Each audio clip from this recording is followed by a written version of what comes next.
कहानी की शुरुआत होती है एंगस नाम के एक लड़के से, जिसे उसकी मां ने समुद्र में तैरने भेजा था। लेकिन उसने समुद्र किनारे चुपचाप बैठकर समय गुजारने का फैसला किया। तभी अचानक उसकी नज़र पानी में डूबे एक बड़े से अंडे पर पड़ी, तो उसने अंडे को पानी से बाहर निकाल लिया। वो उसे गौर से देख ही रहा था कि तभी उसकी मां ने वहां आकर उसे घर वापस चलने को कहा। तब एंगस ने तुरंत उस अंडे को अपनी बाल्टी में छुपा दिया और अपनी मां एनी के साथ चल दिया। एनी उस पर गुस्सा हो रही थी, क्योंकि एंग ने तैरना तो दूर, पानी में उतरने की कोशिश भी नहीं कि पूरा सूखा पड़ा है। तू कुत्ते जो बोलती हूं वो करियो मत। खैर, एंग ने कुछ नहीं कहा और जैसे ही वह घर पहुंचे तो वह सीधा वर्कशॉप में घुस गया। जल्द ही उसकी बहन क्रिस्टी घर वापस आई और उसने एनी से पूछा कि आज एंगस ने समुद्र पर क्या किया। तो एनी ने उसे भी बता दिया कि हमेशा की तरह अकेला बैठा रहा और क्या किया। वहीं दूसरी ओर एंगस वर्कशॉप में अपना सामान रख रहा था। ये वर्कशॉप असल में उसके पिता चार्ली की हुआ करती थी। चार्ली इस वक्त फौज में भर्ती होकर अपने देश के लिए युद्ध लड़ रहा था। एंगस अपने पिता को याद करते हुए उनकी तस्वीर देखने लगा और फिर उसने कैलेंडर में देखा कि चार्ली घर वापस कब आएगा। इसके बाद उसने समुद्र में मिला वो अंडा निकाला और उसे धोकर उसकी ऊपरी परत उतार दी। उसमें से चमकदार नीला रंग देखकर उसे काफी हैरानी हुई। इससे पहले कि वो अंडा टूटता, एनी ने उसे आवाज देकर बुला लिया, तो उसे अंडे को वहीं छोड़कर घर की ओर भागना पड़ा। उस रात अचानक जोरदार बारिश होने लगी, तो एंगस डर गया कि शायद वो अंडा वर्कशॉप में सुरक्षित नहीं है। वो तुरंत बारिश में भागता हुआ वर्कशॉप में जा पहुंचा, लेकिन अंडा तो पहले ही टूट चुका था। उसने आसपास देखा कि अंडे में से क्या निकला, तो उसे एक अजीबोगरीब जानवर दिखाई दिया। उसने जानवर के करीब जाकर उसे छूने की कोशिश की, तो जानवर उसे काटने को आया। तब एंगस को एहसास हुआ कि शायद इसे भूख लगी है। अब वो फटाफट उसके लिए कुछ खाने को लेने गया, जिसके बाद वो जानवर थोड़ा शांत हुआ। अब एंगल्स उसे प्यार से खाना खिला रहा था, तो एनी ने एक बार फिर उसे आवाज देना शुरू कर दिया, जिसके बाद बेचारे एंग को ना चाहते हुए भी वापस जाकर सोना पड़ा। फिर अगली सुबह एंग की आंख खुली तो उसने देखा कि फौजियों की एक टोली उनके घर आ पहुंची थी। वह एनी और क्रिस्टी के साथ उनसे मिलने गया, तो उनकी मुलाकात कैप्टन हैमिल्टन से हुई। हैमिल्टन ने कहा कि खबरों के मुताबिक दुश्मन फौजी समुद्र के रास्ते देश में घुसपैठ करने की कोशिश कर सकते हैं, इसलिए उसकी फौजियों की टीम उनके घर पर ही रुककर दुश्मन से मुकाबले की तैयारी करेगी। इसके बाद उसके फौजी घर में सामान लाकर अपने काम की जगह बनाने में जुट गए। तब एनी ने क्रिस्टी और एंग को अपने कमरे में वापस जाने को कहा। खैर, बाद में एंग लाइब्रेरी गया ताकि वह इस गरीब जानवर के बारे में कोई किताब ढूंढ सके। जैसे ही उसे किताब मिली तो वह सीधा वर्कशॉप पहुंचा, लेकिन वहां सब कुछ उथल पुथल हो चुका था और वह जानवर चार्ली के जूते चबाने की कोशिश कर रहा था। एंगर समझ गया कि उसे भूख लगी है, इसीलिए वह किचन में खाना लेने गया, लेकिन वहां उसे फौजियों के बावर्चीज सार्जेंट स्ट्रंक ने रोक दिया और कहा कि उसे यहां आने की इजाजत नहीं है। एंग ने कहा उसे थोड़ा खाना चाहिए, लेकिन स्ट्रंक ने उस पर ध्यान नहीं दिया। फिर अंगस ने उससे पूछा कि क्या वह किचन का कूड़ा फेंकने जा सकता है। यह सुनकर रंक तुरंत राजी हो गया और फिर एंग ने अपने नए दोस्त को रसोई का पच्चा खुचा सारा खाना खिला दिया। उसे खाते हुए देखकर एंग को बेहद खुशी हुई और उसने इस जानवर का नाम क्रूसो रखा। इसके बाद उसने इस जानवर के बारे में पढ़ना शुरू किया, लेकिन उसे कोई खास जानकारी नहीं मिल पाई। कुछ ही देर में क्रूसो सारा खाना छट कर गया, तो एंगस ने कूड़ेदान को पानी से भर दिया ताकि क्रूसो उसमें मजे से तैर सके। वहीं दूसरी ओर हैमिल्टन अपने आदमियों को दुश्मनों के हमले के लिए तैयार कर रहा था। वो चाहता था कि वह हर पल हमले का सामना करने के लिए तैयार रहे। उधर एंगर क्रूसो को वर्कशॉप में अकेला छोड़कर वापस आ गया ताकि एनी को उस पर शक ना हो जाए। लेकिन बाद में हम देखते हैं कि लुइस नाम का एक आदमी इस शहर में आया। फिर वो एनी से मिलने पहुंचा, जो उस वक्त वर्कशॉप में थी। उसने कहा कि वो इस वर्कशॉप में काम करना चाहता है। उस आदमी के काम मांगने पर एनी ने कहा कि उसे सारी वर्कशॉप साफ करनी होगी, तो लुई तुरंत काम में जुट गया। इस दौरान उसने वो कूड़ादान भी वर्कशॉप से बाहर निकाल दिया, जिसमें एंग ने क्रूसो को छिपाया था। एंग ने जैसे ही यह देखा तो वह तुरंत लुइस को रोकने के लिए दौड़ा, लेकिन क्रूसो तो वहां था ही नहीं। तब एंग ने लुई से पूछा कि वो है कौन और वर्कशॉप में क्या कर रहा है। एंग ने कहा कि ये उसके पिता की वर्कशॉप है और वो युद्ध से जल्द ही वापस लौटने वाले हैं। इस पर लुइस ने कहा कि देख भाई, तेरा बाप वापस लौट के जो चाहे वो कर सकता है, लेकिन जब तक वो वापस नहीं आते तब तक वो ही इस वर्कशॉप का मालिक है। ये सुनकर एंगस वहां से बाहर आ गया और क्रूसो को ढूंढने लगा। हम देखते हैं कि क्रूसो एंगस के घर में घुस आया था और उसे देखते ही इस ट्रंक का कुत्ता चर्चिल उसके पीछे दौड़ने लगा। खुशकिस्मती से चचल चेन से बंधा हुआ था, इसलिए वह क्रूसो को झपटकर खाने में नाकामयाब रहा। इधर क्रूसो भागकर बाथरूम में आ गया। उसी पल क्रिस्टी बाथरूम में घुसी तो वह जोर से चिल्ला पड़ी और भागकर सीढ़ियों में आई। उसकी चीखें सुनकर एंग तुरंत समझ गया कि क्रिस्टी ने क्रूसो को देख लिया है। इसलिए उसने क्रिस्टी को शांत किया और उसे समझाया कि क्रूसो उसका पेट है जो उसे समुद्र किनारे मिले एक अंडे से निकला है। क्रिस्टी तो अब भी बुरी तरह डरी हुई थी, मगर एंगस ने उससे वादा लिया कि वह एनी को ना बताए, क्योंकि क्रूसो किसी को नुकसान नहीं पहुंचाता। वहीं दूसरी ओर एनी वर्कशॉप में लुई से मिलने आई। वह अपने साथ अपने पति के कुछ कपड़े लाई थी जो उसने लुई को दिए। यह देखकर लुइस ने पूछा कि क्या चार्ली वापस नहीं लौटेगा। इस पर एनी ने भारी मन से कहा कि वह कभी वापस नहीं आएगा। इस पर लुइस ने पूछा कि एंगस तो मुझे कह रहा था कि उसके पिता वापस आने वाले हैं युद्ध से, जिस पर एनी ने जवाब दिया कि एंगस अभी बच्चा है। सच तो यह था कि जहाज समुद्र में डूबने की वजह से चार्ली की मौत हो गई थी। खैर, फिर उसने लुई से बाथरूम में हो रही लीकेज को ठीक करने में मदद मांगी।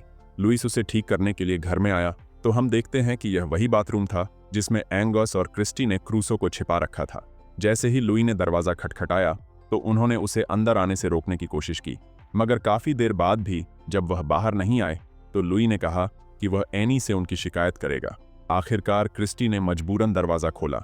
लुइस ने अंदर आकर कहा कि वो लीकेज ठीक करने आया है, और तभी अचानक उसकी नजर क्रूसो पर पड़ी तो वह बुरी तरह डर गया। उसने घबराकर पूछा कि यह क्या है, तो अंगस ने उसे क्रूसो की पूरी कहानी सुनाई। लुई ने हैरानी से उसे देखते हुए छूने की कोशिश की तो अचानक क्रूसो उसे काटने को आया। खैर, फिर लुई ने कहा कि क्रूसो बिल्कुल एक समुद्री घोड़े की तरह दिखता है।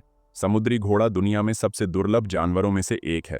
कहा जाता है कि धरती पर एक वक्त पर सिर्फ एक ही समुद्री घोड़ा होता है। एक समुद्री घोड़े के मर जाने के बाद एक नया अंडा टूटता है जिसमें से नया घोड़ा फिर से जन्म लेगा। फिर लुइस ने उन्हें समुद्री घोड़े की जादुई शक्तियों के बारे में बताया, पर तभी अचानक एनी ने दरवाजा खटखटाया।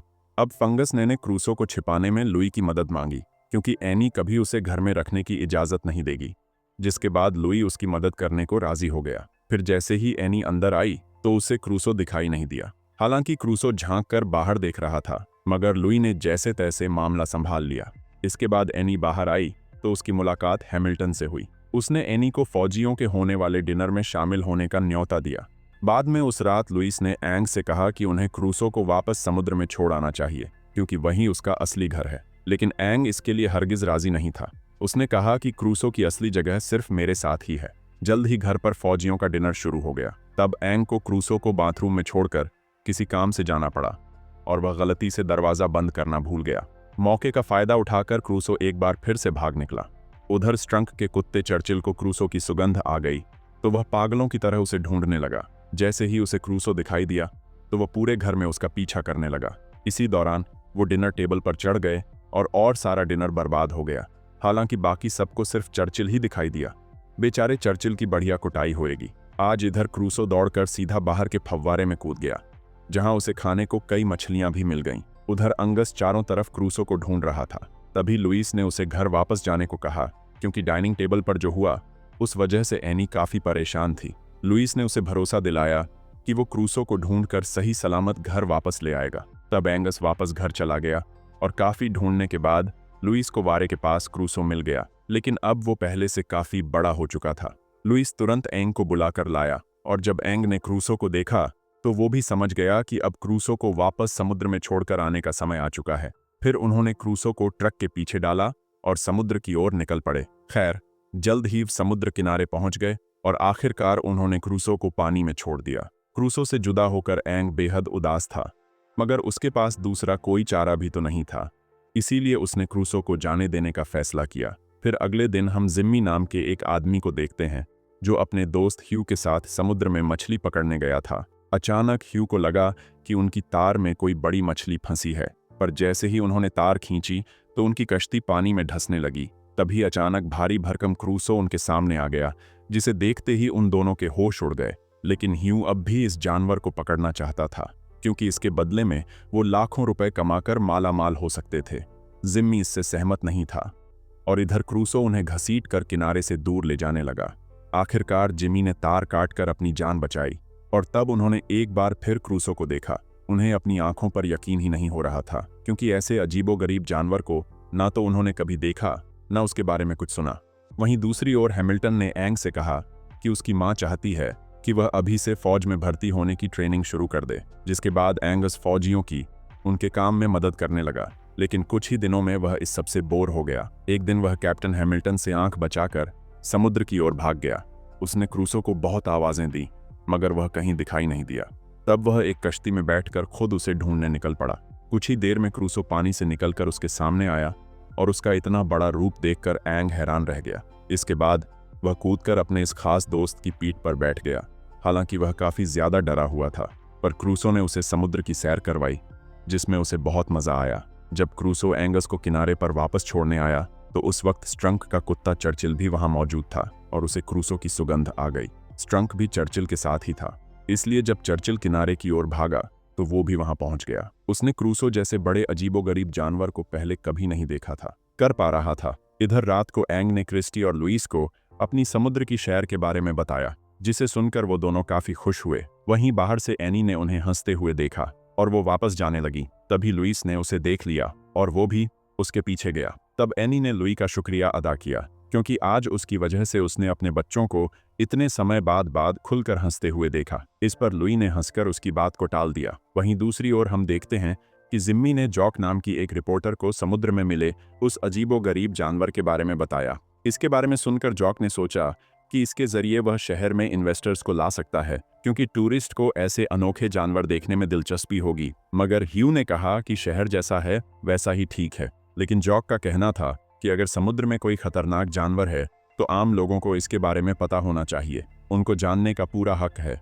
उधर अगले दिन हैमिल्टन एनी और उसके बच्चों को एक पहाड़ी की चोटी पर लेकर आया ताकि वो उन्हें अपनी फौज की तैयारी दिखा सके। वो उन्हें दुश्मनों के खिलाफ इस्तेमाल होने वाले हथियारों का नमूना दिखाना चाहता था। अब कैप्टन ने अपने आदमियों को पानी में छुपे दुश्मनों पर हमला करने का नमूना पेश करने को कहा। ये सुनकर एंग को एहसास हुआ कि इससे क्रूसो की जान को खतरा हो सकता है, इसलिए उसने एनी से मिन्नतें की ताकि वो फौजियों को रोक सके। एनी को समझ नहीं आ रहा था कि वो क्या कह रहा है और उसने एंगस को चुपचाप खड़े रहने को कहा। तब क्रिस्टीने ने एनी से कहा कि एंग सच कह रहा है, मगर एनी ने उसकी बात भी नहीं मानी। इधर फौजियों ने पानी में हमला करना शुरू कर दिया और उधर क्रूसो बुरी तरह डर गया। वो बहुत मुश्किल से इन जानलेवा हमलों से बचने की कोशिश कर रहा था। उधर जिम्मी और जॉक आज क्रूसो की तस्वीर लेने के लिए समुद्र किनारे पहुंचे हुए थे, मगर वो क्रूसो की एक भी झलक ना पा सके। तब उन्होंने क्रूसो का नकली पुतला बनाकर तस्वीर खींच ली और अगले दिन के अखबार में भी छाप दी। कुछ दिन बाद जब श्रंक ने अखबार पढ़ा तो उसे याद आया कि वो वही भयानक जानवर है जिसे उसने समुद्र किनारे देखा था। तब श्रंक और बाकी कुछ फौजियों ने मिलकर क्रूसो को ढूंढ निकालने का फैसला किया। उस रात क्रिस्टी एंग के कमरे में गई और फिर वो दोनों लुइस के साथ घर से भाग निकले ताकि वह देख सकें कि क्रूसो सही सलामत तो है। जैसे ही वह समुद्र किनारे पहुंचे तो एंगस ने क्रूसो को आवाज दी। पहले तो क्रूसो बाहर नहीं आया, मगर जब वह आया तो जंगली और बेकाबू सा हो चुका था। उसने एंग को भी नहीं पहचाना और उसे खाने की कोशिश की। यह देखकर एंगस और लुइस हैरान रह गए, क्योंकि उन्हें समझ नहीं आ रहा था कि ये सब क्या हो रहा है। जल्द ही क्रूसो वापस पानी में चला गया और तब एंग ने इस सब का इल्जाम लुइस पर लगाया, क्योंकि उसके कहने पर ही उन्होंने क्रूसो को समुद्र में छोड़ा था। इधर स्ट्रंक और उसके साथ ही फौजी अपनी कश्ती में क्रूसो की खोज में लगे थे। आज वह क्रूसो को जान से मारने के इरादे से आए थे। जैसे ही वह किनारे के करीब पहुंचे तो उन्हें चर्चिल के भौंकने की आवाज सुनाई दी। स्ट्रंक समझ गया कि जरूर चर्चिल ने कुछ देखा है, इसीलिए उसने कश्ती को आवाज की दिशा में ले जाने का आदेश दिया। पर तभी अचानक क्रूसो चर्चिल को जिंदा गया और एक बार फिर चारों ओर शांति हो गई। फौजियों को समझ नहीं आया कि यह क्या हो रहा है और उन्होंने उस दिशा में गोलियां चला दी और तभी अचानक क्रूसो ने उनकी बोट को टक्कर मारकर उन सबको पानी में गिरा दिया। वहीं दूसरी ओर जब हैमिल्टन को समुद्र में हो रही गोलीबारी की खबर मिली तो उसे लगा कि दुश्मनों ने उन पर हमला कर दिया है। उसने तुरंत सभी फौजियों को दुश्मनों पर जवाबी हमला करने का हुक्म दिया। फिर उसने एनी को बच्चों के साथ घर में छुपने को कहा। तभी यानी ने क्रिस्टी को देखा और उससे पूछा कि एंग कहाँ है। क्रिस्टी ने कहा कि वह घर में नहीं है। यह सुनकर एनी काफी घबरा गई और उसने कहा कि वह एंग को युद्ध जैसे हालातों में यूं ही अकेला नहीं छोड़ सकती। इसीलिए वो भी जिद करके हैमिल्टन के साथ समुद्र की ओर निकल पड़ी। हैमिल्टन ने उसे समझाने की काफी कोशिश की, मगर एनी मानने को राजी ही नहीं थी। इसीलिए उसे एनी को अपने साथ ले जाना पड़ा। उधर समुद्र में क्रूसो एकदम बेकाबू हो चुका था और उसने इस ट्रंक को अपने मुंह में पकड़कर उठा लिया। तभी एंगस एन वक्त पर वहां पहुंचा और उसने क्रूसो को रोकने की कोशिश की, लेकिन क्रूसो ने उसकी एक न सुनी। अब एंग उसके करीब जाने के लिए पानी में उतर गया, पर अचानक उसका पैर फिसल गया और वह डूबने लगा। यह देखते ही क्रूसो ने स्ट्रंक को छोड़ दिया और एंग की जान बचाने आ गया। वो तुरंत एंग को किनारे तक ले आया, मगर अब एंग बेहोश हो चुका था। लुई और क्रूसो ने उसे होश में लाने की बहुत कोशिश की, मगर उसके शरीर में कोई हलचल नहीं थी।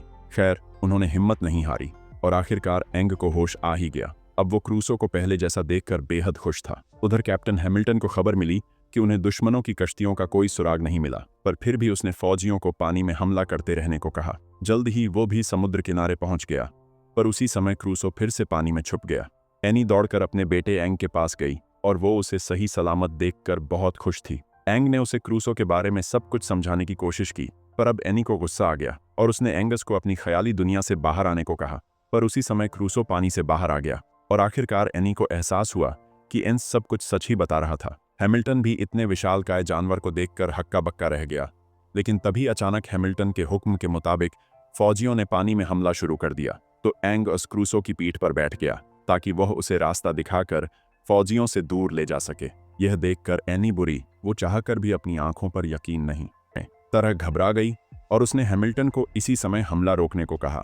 हैमिल्टन ने अपने फौजियों से बात करने की कोशिश की, मगर रेडियोज ने काम करना बंद कर दिया था। अब हैमिल्टन, लुई और एनी तीनों एक कश्ती में बैठकर खुद एंगस के पीछे गए। उधर एंगस की मदद से क्रू फौजियों के हमले से बच रहा था, पर जैसे ही वह उनकी पहुंच से दूर जाने वाला था तो फौजियों ने पानी में बिछाया एक जाल खोल दिया जो उन्होंने दुश्मनों के लिए बिछाया हुआ था।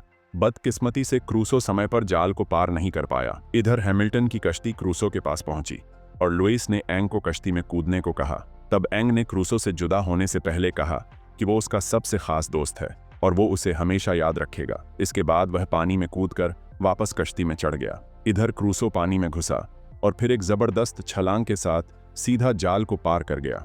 यह देखकर एंगस और उसके बाकी साथी खुशी से झूम उठे, क्योंकि अब क्रूसो फौजियों के हमले से दूर होकर सुरक्षित था। तो आपको ये कहानी सच में अच्छी लगी या थोड़ी सी बच्चों वाली लगी, कमेंट्स में ज़रूर बताना यार, ताकि आगे से हम आपके लिए और बेहतर मूवीज़ ला सकें।